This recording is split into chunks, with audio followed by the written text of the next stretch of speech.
the CHALL, your Doncaster Rovers channel, and welcome to this match preview. Yes, this weekend we've got a very good game coming up. I think if we do win though, and I've said this in the past, it will be a bitter victory. Because we've got Charlton Athletic tomorrow on Saturday, and 3 o'clock kickoff, of course, and you can watch it on iFollow, like I'm going to be doing, and to be fair, I was chatting with Tyler. You guys know Tyler, start of the week. We did that preview at the start of the week with Tyler, the Charlton fan, Tyler Owenson. And I chatted to him recently, and he said the protests 100% are going ahead on Saturday. So obviously this is going to be one of 3 League One games, along with 3 Championship games and 3 League Two games, to go ahead with the fans pilot program. So 1,000 fans in the stadium. The protests, from what I'm told, are going to be going ahead. Hopefully someone will send me footage of that, because I want to see the fans uniting against the EFL for the way they treated Charlton Athletic, as well as Wigan Athletic, as well as Macclesfield. All other clubs getting treated badly. I want to see protests against the EFL. I want to see peaceful protests against the EFL.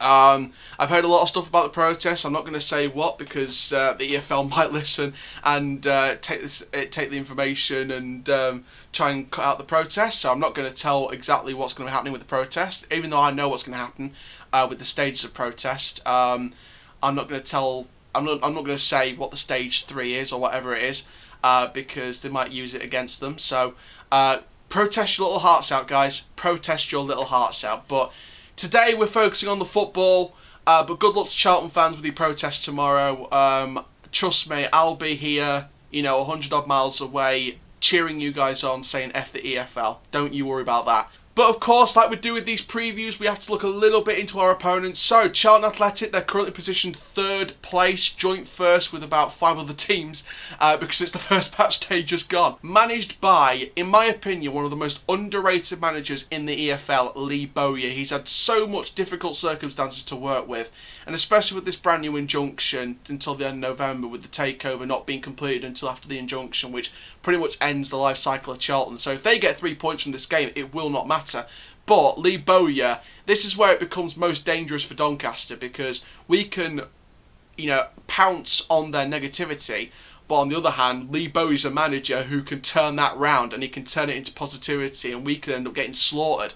But we've got the squad capable of making a good game for it, so I'm very excited to see what we're going to do with that game. So, I spoke a little bit about, at the end of the MK Dons review, about what we need to do for this week, and I'm going to go over a couple of those points again. We do need a bit more creativity in the midfield. I felt like Whiteman and Gomez, we've got 2 fantastic centre midfielders. Coppinger, of course, playing in the cam position as backup to Richards at the minute, but Richards can play in that deep midfield, as well as, Williams, who can also play on the wing, apparently. So, either way. But Whiteman and Gomez, they're the 2 main midfielders in the holding position. I might need someone as backup just in case one of them gets injured. And obviously Richards playing in the cam position. But, that'll come when we need to. But Whiteman and Gomez, I'm totally satisfied with them. Gomez, I think we found our goal-scoring midfielder in Gomez, and I hope he could score again tomorrow. Ben Whiteman, club captain, got no faults with him. He's been brilliant all season. He's been brilliant last season. So, I've got no faults with Ben Whiteman.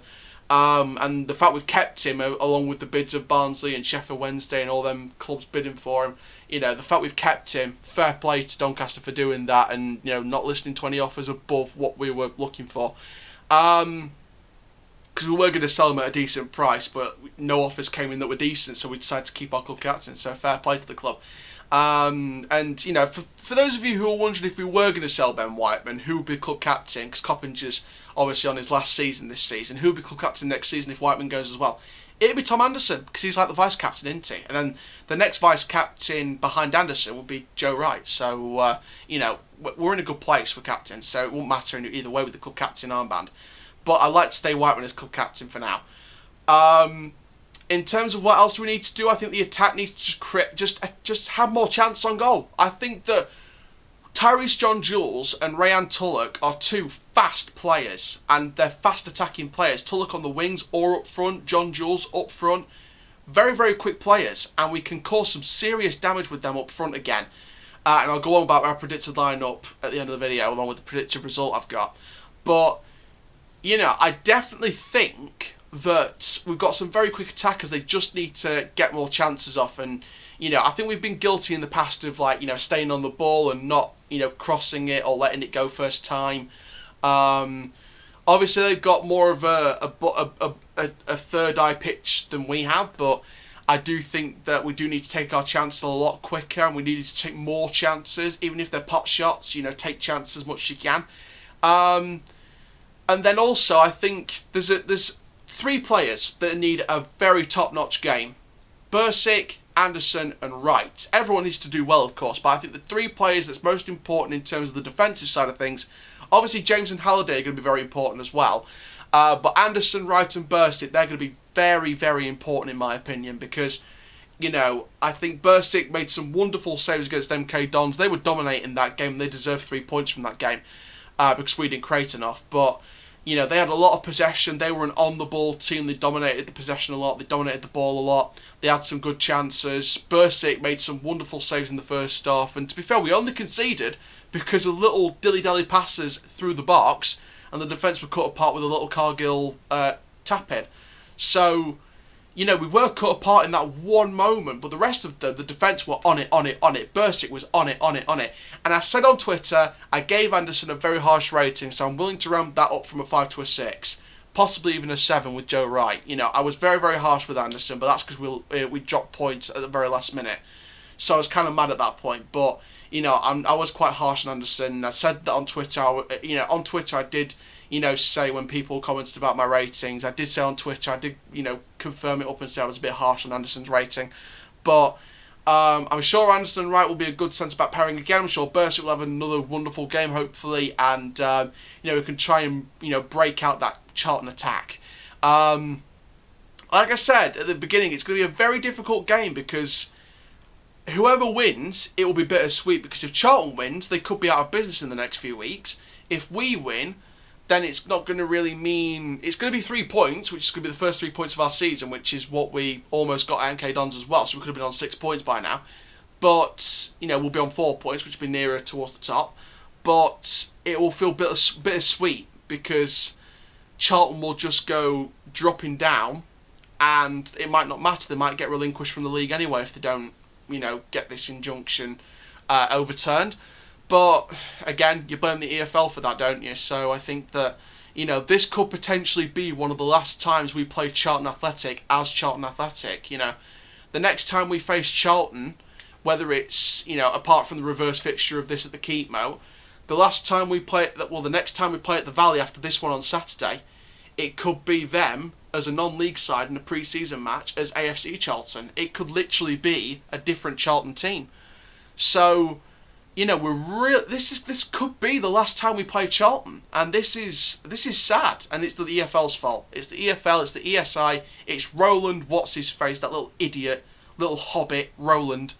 And yeah, it is what it is. We have to keep supporting the club no matter what.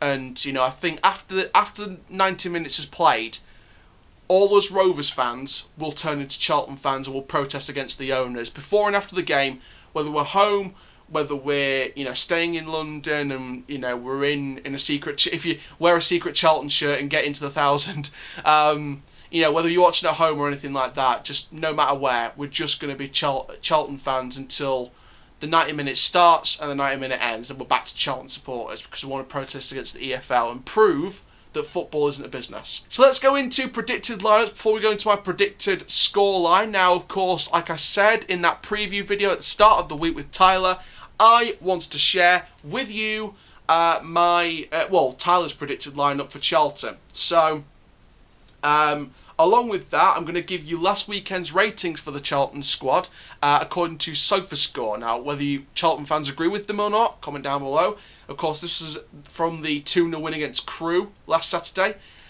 So, Tyler's predicted lineup was a 4-3-3 formation. Ben Amos in goal, who had a 7.9 rating last weekend. Ben Purrington at left back, who had a 7 rating. At centre-backs, you've got Deji Olajala, who's at a 7.6 from last weekend. Darren Pratley, who was rated 7 and is, of course, the club captain at the minute. And then the right back, the young Charlie Barker, who was a 6.9 last weekend. In the midfield, got a midfield 3 prediction of Jake Forster-Caskey, who had a 7.5 rating last weekend. According to SofaScore, George Lapsley at 6.4 and Alex Gilby at 7.7. And then the front 3 of Connor Washington at 7.5. On the left wing, Alfie Doherty on the right wing at 7.4, and Macaulay Bonne up front with a 6.8. Now, he also predicted the subs bench.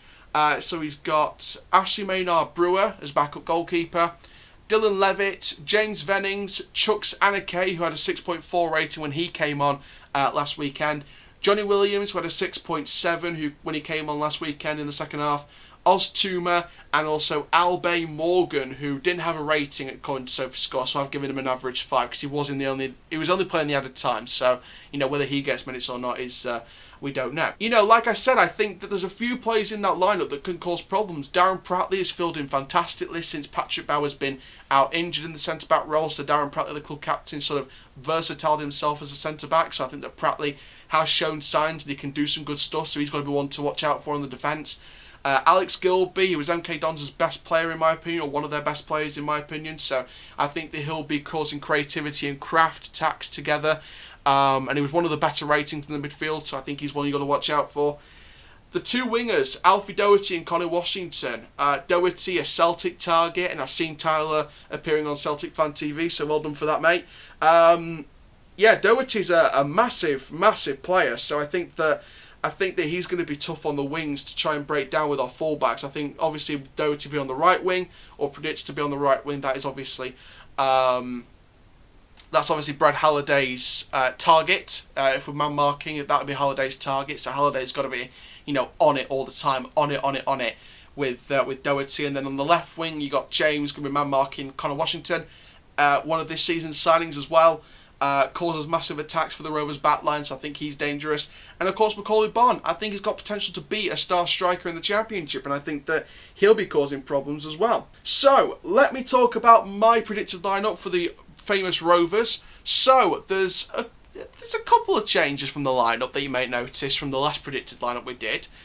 So from goal, obviously we've got Bursic in goal, and to be fair, I did use the actual confirmed lineup from the previous game to use as reference as well. So Bursic in goal, that's no different to the actual lineup from the last game. Back 4 of Halliday, Wright, Anderson and James, again same there. Whiteman and Gomez, again same there in the midfield. Got 4-2-3-1 formation. Tulloch on the right wing, so not on the left wing like he was starting in the last game. Taylor on the left wing, so opposite sides, and then Telly Richards at cam. And then up front, I've got Fajiri Okunabiri, because one thing I noticed is that Fajiri Okunabiri can provide more experience in the first half, and then maybe the last 30, 35, 40 minutes of the match, you bring on John Jules if you haven't got a goal already to give you more pace up front.